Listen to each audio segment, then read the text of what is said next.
सगळ्यांना नमस्कार. फोटो वगैरे सर्व बसलेल्या जिजाऊ छोटे बाळचंद्र आणि प्रत्येकाने आपल्या भाषणातून वेगवेगळी माहिती सांगितली. आपण शिवाजी जयंती असू दे, आंबेडकर असू दे, सावित्रीबाई फुले असू दे, दरवर्षी आपण सगळ्या जयंती साजरा करतो. पण त्यातून काय घेतो हे आपल्याला माहित नाही. फक्त आपण काय करतो, फोटोला हार घालायचा, 4 भाषण सांगायचे आणि जगतो. पण त्यातून मुलांना काय रुजवायचंय आणि आपल्या आईनं काय घ्यायचंय आणि त्या आईनं मुलांना कसं घडवायचंय. आपण फक्त शिक्षकावर अवलंबून राहतो की त्या शिक्षकाने असं केलं पाहिजे, त्या शिक्षकाने तसं केलं पाहिजे. पण त्यात काही जिजाऊचा पण खारीचा वाटा असतो. स्वतः आपण पहिल्यांदा आचरणात जिजाऊ म्हणून तयार झालं पाहिजे. एक छोटीशी गोष्ट सांगणार आहे मी तुम्हाला की नियम पाळणारा सावळा. शिवाजींचा हा सेवक होता.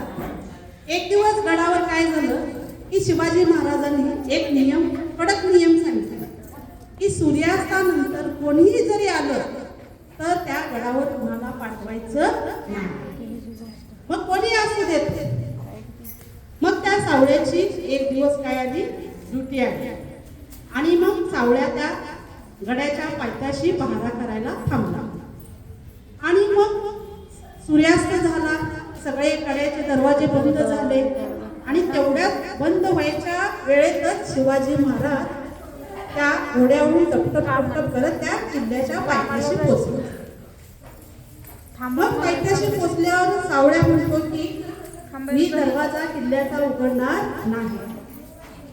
ते शिवाजी महाराज त्यांना सांगतात, अरे मी इथलाच आहे, मी इथलाच म्हणजे सरदार आहे, दार उघड. तरी पण तो सावळ्या काही ऐकत नाही. परत शिवाजी महाराज त्याला समजून सांगतात की नाही, मी शिवाजी महाराज आहे, तू मला दार उघड. तरी पण तो सावळ्या काही दार उघडत नाही. शेवटी दोघांमध्ये बाचाबाची होते. तरी पण तो सावळ्या काही नियम दार उघडत नाही. शेवटी शिवाजी महाराज कंटाळून गडाच्या पायथ्याशी जातात आणि तेवढी रात्र काढतात. दुसऱ्या दिवशी सूर्योदय झाल्यानंतर शिवाजी महाराज गडावर येतात आणि मग त्या गडावर आल्यानंतर सगळीकडे चर्चा होते की बाप रे, शिवाजी महाराज आले होते तरी सुद्धा त्या सावळ्याने आज त्या शिवाजी महाराजांना सोडलं नाही. पण आता ह्या सावळ्याला काहीतरी शिक्षा मिळणार आणि सगळीकडे कुजबूज सुरू होते.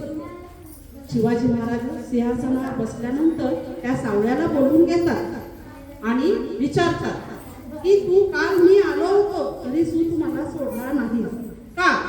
तेव्हा तो खाली मान घालून बोलतो की नाही महाराज, मी नियमाचा पाबंद आहे. तुम्ही मला जे नियम दिले होते तो भला कोणीही असू दे, तो नियम मोडणार नाही. मग तुम्हाला जे वाटते ते तुम्ही मला शिक्षा द्या. तेव्हा त्याच्यावर शिवाजी महाराज खुश होतात आणि त्यांच्या हातातला कडा त्याला बक्षीस देतात. आणि असे नियम पाळणारे शूर सेनानी तेव्हा होते. यातून मला एवढंच सांगायचंय, इथं ज्या बसलेल्या जिजाऊ आहे त्या जिजाऊंनी आपल्यातला शिवबा घडवायला पाहिजे. त्यामुळे तुम्ही प्रत्येक नियमाला मुलांशी सांगड घालून दिली पाहिजे की तुम्ही ज्या जिजाऊ आहे त्या जिजाऊ दप्तराचं मुलांना ओझं होते. त्यामुळे शाळेत दप्तर ठेवेपर्यंत त्या मुलाला जागेवर बसवेपर्यंत तिथली जिजाऊ हलत नाही. गडावर गड चढताना जिजाऊ कधी विचार केला नाही की माझा शिवबा खाली पडेल का. तसं तुम्ही ह्या मुलांमध्ये शिवबा घडवायचंय. मला एवढंच ह्या जिजाऊंना सांगायचंय की प्रत्येक गोष्ट मुलांना स्वतः करू द्या, स्वतः शिकू द्या. तो काय शिवाजी आपल्याला घडवायचंय, आपल्याला त्याला ऐकत करायचं नाहीये. मला बोलण्याची संधी दिली यावर मी धन्यवाद मानते. धन्यवाद.